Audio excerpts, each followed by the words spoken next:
In a future choking on scarcity, identity becomes currency, tracked, scanned, and rationed by force. One woman walks forward, knowing the system sees only what it's allowed to see. Above the checkpoint, surveillance drones hum like insects, recording breath patterns and gait signatures. A single mismatch can erase a life without witnesses or appeals. Hidden far above street level, 4 women prepare in silence, mirroring the same face with practiced precision. Wigs, scars, posture, every detail calibrated to survive another day.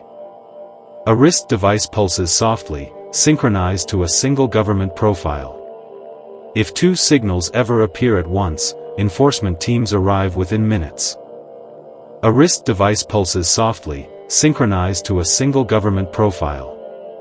If 2 signals ever appear at once, enforcement teams arrive within minutes.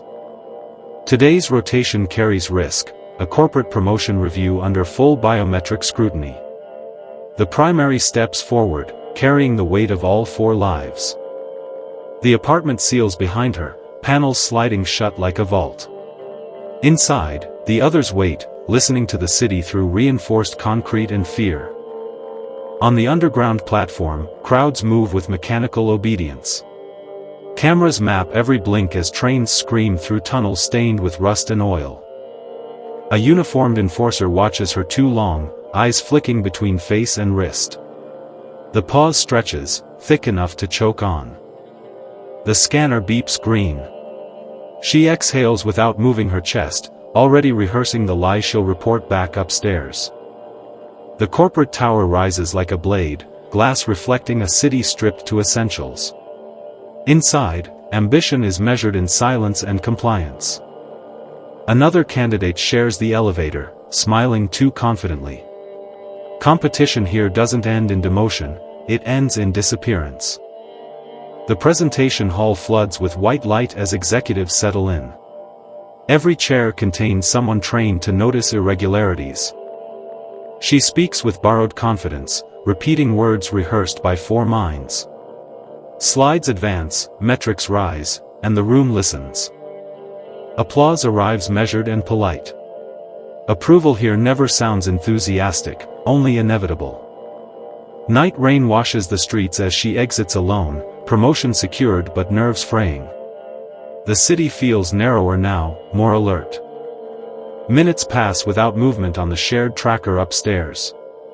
Inside the apartment, silence hardens into dread. The signal blinks once, then vanishes entirely. No error code, no trace, only absence. Outside, enforcement vehicles sweep past the building, lights muted but unmistakable. Someone has noticed something they shouldn't have. The rotation is broken. One identity is missing, and the system never loses track unless it wants to. Morning arrives without relief, only stricter patrol cycles outside the building. The remaining women rotate glances, calculating risk instead of grief. Against protocol, the second prepares to go out early, posture adjusted to mimic the missing one. Desperation overrides discipline. At the checkpoint, scanners hesitate longer than usual. Data streams crawl, searching for inconsistencies that shouldn't exist. The system clears her, but eyes linger. Clearance feels temporary, like borrowed time that accrues interest.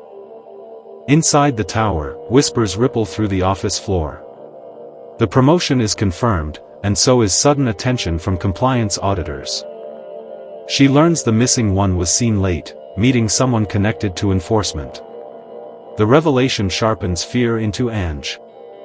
Before questions can form, uniformed officers seal the corridor. Communication bands go dead instantly. She's escorted through service tunnels into a bureau transport, unseen by the office above. Compliance looks identical to abduction. In a holding room, restraints hum softly, syncing her pulse to state databases. Survival now depends on silence. The male enforcer anchor observes from behind glass, recognition flickering but unresolved. He senses a pattern he can't yet name.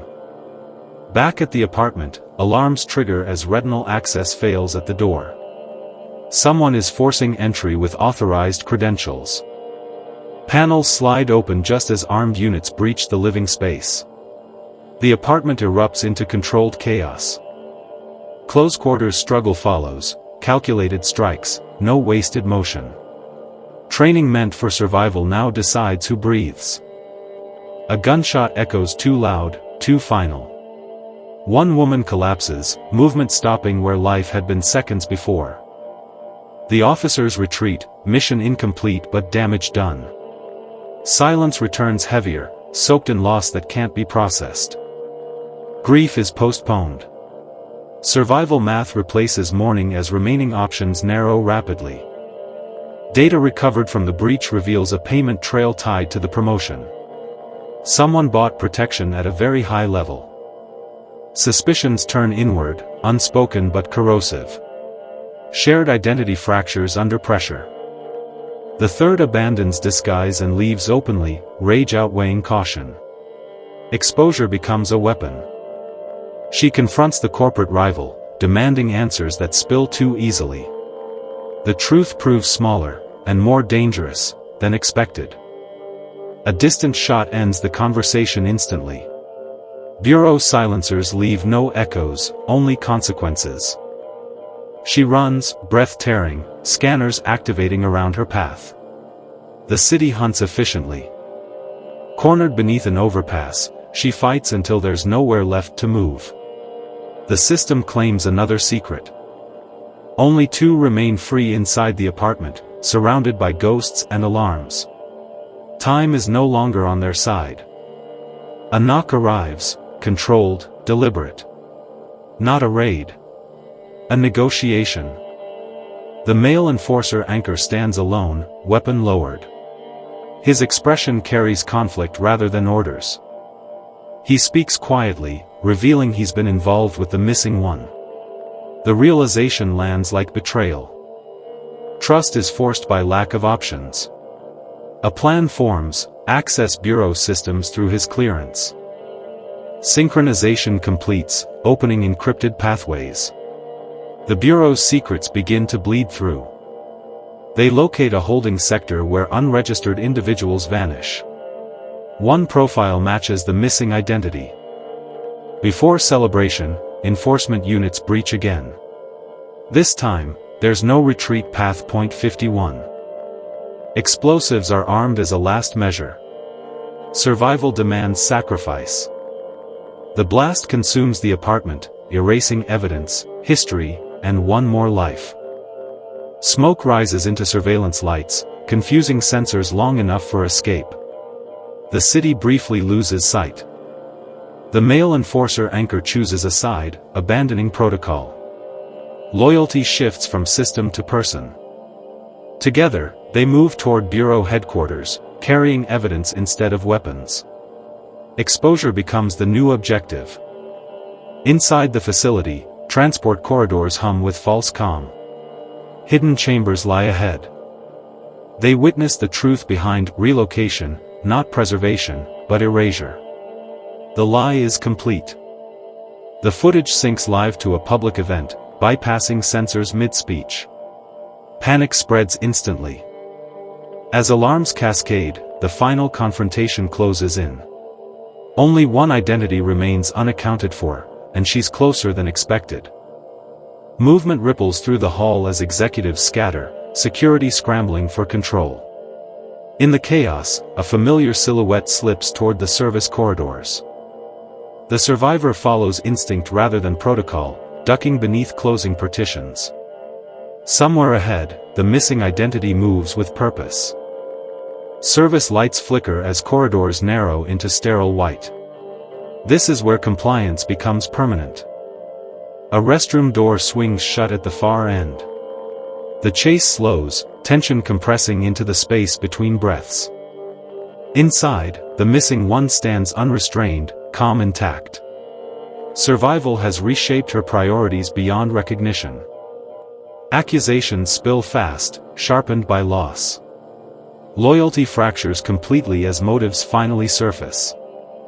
The missing one admits the bargain, information traded for autonomy. One life preserved by spending the others. Anger ignites into violence, contained by tile walls and echoing breath. The fight is clumsy, fueled by betrayal rather than skill. A weapon discharges by accident, sound deafening in the confined space. Blood spreads where trust finally dies. Sirens swell closer. There's no time for hesitation or remorse. Disguise becomes necessary again. The survivor adjusts posture and expression, assuming the fallen identity one last time. Back in the hall, cameras track her as someone they believe they understand. The lie holds, for now. The male enforcer anchor finishes the broadcast override, flooding public channels with undeniable evidence. The narrative collapses instantly. Executives shout, donors flee, and authority fractures under its own secrecy. The system shows its teeth, and then breaks them. The program's architect storms forward, fury replacing composure. Control is slipping publicly, irreversibly. Hands close around the survivor's throat as accusations spill. The disguise is finally seen through. A wounded figure emerges from the corridor, weapon shaking. The truth refuses to stay buried. Gunfire erupts again, final and decisive. The missing one falls for good, bargain rendered meaningless. The male enforcer anchor intervenes, ending the last loyalist's advance. Sides are chosen in seconds. As crowds escape, the survivor kneels beside the fallen, hearing a final confession meant to justify everything. The confession changes nothing. Consequences arrive regardless of intent. Authorities regain control, but the damage is done publicly. Denial is no longer possible. Emergency broadcasts replace entertainment across the city. Truth spreads faster than enforcement ever could. Facilities shut down as investigations begin. The policy that shaped their lives starts to crumble. Arrests follow, high-profile and televised. The architect of control finally faces judgment.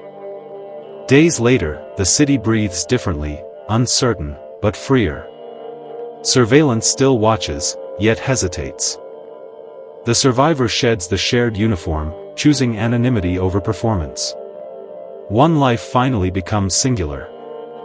Memories linger in empty rooms, echoes of rotations that no longer exist. Survival carries its own weight. The male enforcer anchor visits briefly, no uniform, no authority. Just accountability. They part without promises. The future remains unwritten, but honest. Legislation overturns the restriction at last. Systems built on fear prove unsustainable. Former detainees re-enter society, disoriented but alive. Recovery begins slowly. The survivor avoids cameras, refusing to become a symbol. Some victories are private. A final look at the city reveals scars that won't fade quickly. Freedom rarely arrives clean. She deletes the shared profile permanently. The system confirms termination of the composite identity. Silence follows, not enforced, but earned. Outside, the city continues, imperfect and loud.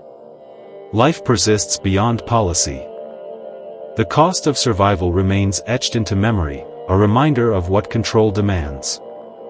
One life remains, no longer borrowed or divided. Choice replaces rotation. The story closes not on victory, but consequence, a future earned through loss, watched by a city learning restraint. Weeks pass, and investigations harden into verdicts. The city learns which leaders authorized erasure in the name of balance. Sentences are read aloud, clipped and unforgiving. Power finally answers to consequence. Former enforcement offices shutter overnight, logos stripped from glass like scabs. The architecture of fear empties out. Public registries unlock, revealing how many lives vanished without record. The numbers refuse comfort. Support centers open, staffed by the cautious and the determined. Repair begins where harm once hid. The survivor declines interviews, choosing work over spectacle. Healing doesn't require an audience. She relocates quietly, leaving the old building to its echoes. New walls mean fewer memories pressing in. At a checkpoint, scanners run minimal checks now, protocols softened by scrutiny. The gate opens without delay. She notices the absence of drones overhead. Silence feels unfamiliar, almost fragile. A final message arrives from oversight: her composite record is permanently expunged. No reversals, no exceptions.